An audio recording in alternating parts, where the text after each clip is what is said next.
sont parmi nous ce matin. Faisal Belarussi, bonjour. Bonjour. Bienvenue à vous. Merci Et pour aussi, l'invitation. marhaba bek, et aussi Aziz Barouch, marhaba. Bonjour à vous. Merci de l'invitation. Marhaba bekoum. Alors, vous êtes dans le volontariat, donc on va dire que vous êtes déplacé dans la wilaya de Sétif pour cette campagne de reboisement. Donc, comment le travail de coordination avec les locaux a été fait donc pour entamer cette campagne? Merci. Au nom de tous les villageois du village de Tigatendrer, la région d'Istiala, on me remercie de l'invitation. Et ce volontariat s'inscrit dans, comment dirais-je, surtout le reboisement et l'embellissement. N'oublions pas qu'un village, il faut l'entretenir. Vous savez bien que les pierres, les routes, avec le temps, ça bouge. Donc on essaye de maintenir pour que les gens aient leur maison toujours en bonne, comment dirais-je, qui soit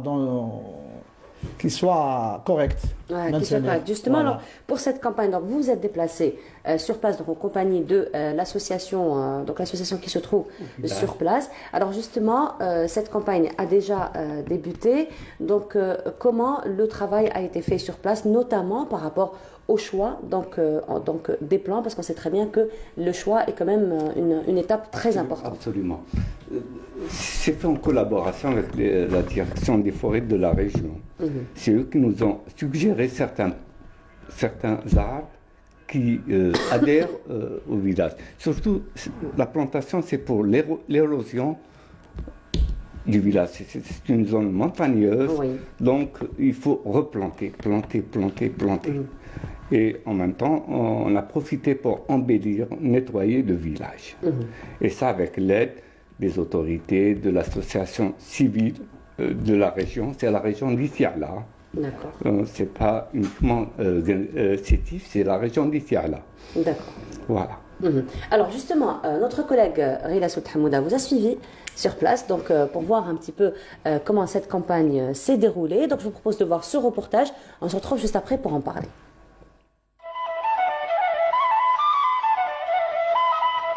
Perchés sur les hauteurs des Bibans, les villages de Harbil, situés à la lisière de la wilaya de Sétif. Jusqu'aux années 2000, ces villages ont connu un exode massif, comme ici, à Tigatendrer. L'enclavement, la misère sociale et le chômage ont poussé bon nombre de ses habitants à déserter les lieux. Cette initiative d'aujourd'hui de replanter, d'embellir et de faire appel à la population du village, c'est dans le but de préserver ce village. Nous donnons un cachet et l'envie que la population, surtout les jeunes, qui doivent revenir au bled, revenir au pays et de le faire développer, prospérer et entretenir, surtout entretenir. C'est ça le but de ces initiatives que nous faisons annuellement. نكوني نراك تمورتي نغ نكوني مقرات الدنيني السعون في سمين الجيل يدي تدود باشا الزون والبنون والصحيبين إما دبر ويقرا صندوق ونقول تمور تنسى الصح. Aujourd'hui, l'association Tigatendrer active et lance des campagnes de volontariat, des manifestations culturelles et des rencontres afin de redynamiser le village.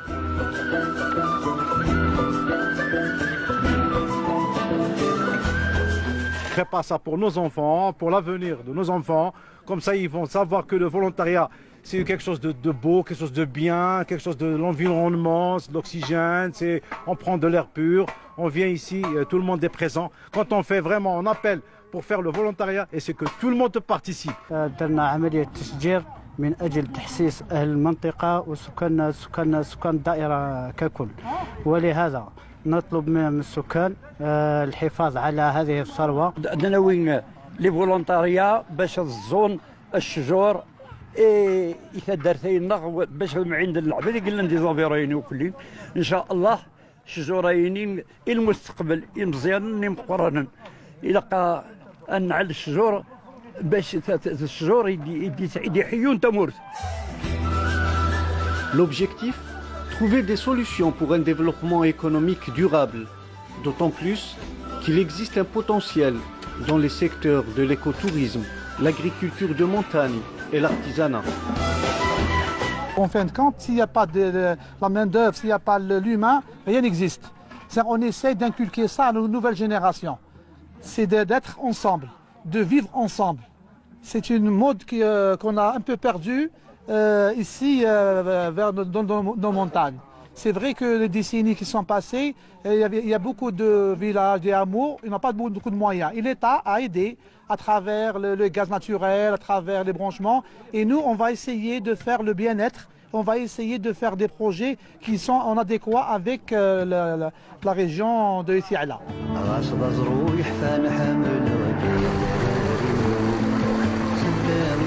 Des projets spécifiques adaptés aux conditions géographiques et socio-économiques de la région sont plus que vitaux pour la commune de Harbil et ses villages.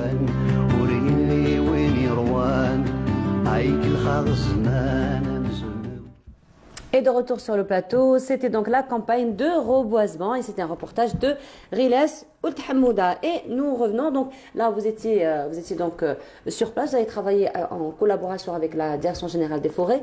Donc c'est ce qui est encore plus intéressant parce que de toute façon, dans une campagne de reboisement, ce qui est intéressant, c'est vraiment de faire attention à ce qu'on doit planter. Donc c'est un choix très minutieux qui doit se faire, n'est-ce pas? Oui, alors quand on a fait lancer le mot, le volontariat, c'est 3 jours. C'était le 21, 22, 23. Il fallait acheter des arbres.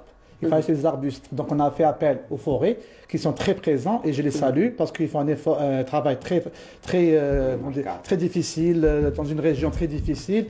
Et Inch'Allah, on va encore les aider. On les a appelés, on nous a orientés vers les achats du cyprès, du tout, du saf, des arbres qui s'adaptent à la région. Et dans ce programme, on n'a pas fait que ça, on a fait le tri des déchets aussi. On essaye d'avoir un mode de vie autre que la capitale ou ailleurs. On a fait aussi un centre culturel, on a inauguré. Et par rapport à ça, je lance un appel pour que ce centre culturel soit enrichi, c'est ça. C'est très important parce qu'il ne suffit pas de vivre, de dormir. Ici, il y a ce qu'il y a aux alentours, c'est surtout nos enfants, comme tout le monde l'a insisté sur ça, c'est très important qu'il y a un centre culturel, il y a un savoir-faire, un savoir-vivre. Comme ça, les générations futures voudront revenir. Alors là, c'est intéressant dans le sens où donc il n'y a pas eu que campagne de reboisement, mais il y a eu toute une campagne finalement de donner vie un petit peu à la région. Absolument, absolument. Nous, entre autres du reboisement, nous avons fait du volontariat pour désherber, pour nettoyer et pour embellir le village. Nous avons fait appel à des artistes locaux qui nous ont fait des fresques, des écriteaux. C'est du vrai volontariat, hein. Franchement, chacun apporte... Pas uniquement le reboisement. Nous, on s'est attelé à faire plusieurs choses à la fois. Ça n'a pas duré 3 jours, ça a duré plus d'une semaine. Voilà, finalement. Plus d'une semaine. Préparer l'événement. Parce que nous avons, faut pas oublier, nous avons planté plus de 400 arbres. Et offrir des bénévoles aussi. Offrir des bénévoles, j'insiste sur ça. Vous avez mis ces gilets-là? Oui. Voilà. Et comment? Alors, le voilà. Et... Avec la casquette. Je vais participer autrement à la campagne. Absolument. Je vais participer autrement. Et donc, pardon, vous disiez? Alors, c'est que c'était un geste initiative citoyen. C'est très important. Il ne faut pas attendre que l'État soit dans les moyens. Parce qu'en fin de compte, c'est notre vie, c'est notre patelin. Il faut qu'on soit prêt à vivre chacun avec harmonie. Voilà, effectivement. Alors, durant ces 3 jours, donc un peu plus même, et il y a eu donc le concours, un petit peu la participation, donc déjà de vous êtes parti déjà d'Alger, il y a eu aussi les habitants, mais sinon, connaissez un petit peu de la participation des enfants. On sait très bien que lorsqu'il y a ce genre d'événement, l'éducation, dans ce sens, c'est très important. C'est vraiment l'occasion pour inculquer un petit peu le lien, l'amour de la nature aux enfants. C'était la période où les enfants ne sont pas en vacances. Auparavant, nous faisons au mois de mars des campagnes de reboisement en collaboration de nos enfants, c'est-à-dire on fait appel aux familles qui viennent avec leurs enfants pour leur inculquer et leur donner l'envie de la nature. C'est comme la collecte des olives. Donc c'est pareil, on va ensemble, pareil. Voilà. Voilà. Mais cette fois-ci, les enfants étaient en plein cours. Voilà, étaient à l'école. Absolument. Donc on n'avait pas d'enfants. Voilà, mais sinon, messieurs, ce qui est important aussi dans ce genre de campagne de reboisement, donc c'est bien d'être sur place, donc de reboiser, donc de travailler en collaboration avec la Direction générale des forêts, avec les locaux sur place, mais sinon il y a un travail après d'entretien, il y a un travail de suivi aussi qui doit se faire. Alors, ce qui est bien avec les nouvelles procédures, c'est qu'on va faire une convention entre l'association et les forêts par rapport au projet de volontariat et de reboisement. Comme vous le dites, c'est toute l'année. Oui. C'est toute l'année. C'est-à-dire, j'espère que cette convention qui existe, qu'on va l'établir, qu'on est là et on est prêt à soutenir nos régions. Voilà. Mais sinon, lorsque vous êtes parti là, justement, sur le plateau, nous sommes en train de découvrir quelques plantes que vous avez ramenées, des arbustes, c'est ça? Oui. Des plantes que vous avez ramenées. Alors ça, c'est le cyprès. Voilà, c'est le cyprès. Vous avez deux modèles, le cyprès, comment dis-je, en bougie ou bien en parapluie. Alors, on a fait les deux modèles. Et aussi, vous avez à côté l'eucalyptus.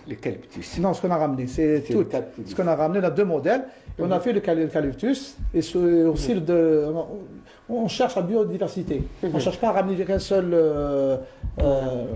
choix. Ce sont des espèces qui existaient déjà auparavant dans la région. Et qui se maintiennent. N'oubliez pas qu'il y a aussi, comment on appelle ça, le djilid. Le djilid, c'est vrai, par rapport à la verglas. Donc il faut des arbustes qui résistent à ce genre de phénomène. Voilà. D'autant plus que la région quand même a été touchée par les incendies le mois d'août dernier. Déjà. Il n'y a pas que les feux de forêt. N'oublie pas qu'avant, on se faisait chauffer avec le bois. Voilà. C'est maintenant que l'arrivée du gaz de vie, l'arrivée de gaz butane et tout ça, c'est qu'avant, nos grands-parents, nos parents allaient chercher le bois pour se faire chauffer. Après, c'est normal qu'il y a moins d'arbres. C'est pour ça maintenant qu'il faut reboiser. Maintenant, heureusement qu'il y a le gaz de vie qui arrive dans les villages. Ça, c'est très important. Et on remercie l'État parce que, sincèrement, ça a un plus. Mais maintenant, il faut reboiser. Il faut reboiser. N'oubliez pas que l'Algérie, c'est un pays aride. Qu'on a le désert qui monte vraiment. Effectivement, le phénomène de désertification. Et il faut planter. Voilà. Et sinon, vous avez un site internet aussi où on peut vous suivre? La page Facebook, Tigre Ndred, notre village. Notre village. Voilà, donc ça c'est votre page Facebook. Mais sinon, donc vous avez dit qu'il va y avoir une convention pour pouvoir faire le suivi par la suite. Donc quels sont un petit peu vos projets toujours dans ce... Alors c'est simple, nous on ne va pas se rester dans le village, c'est la région.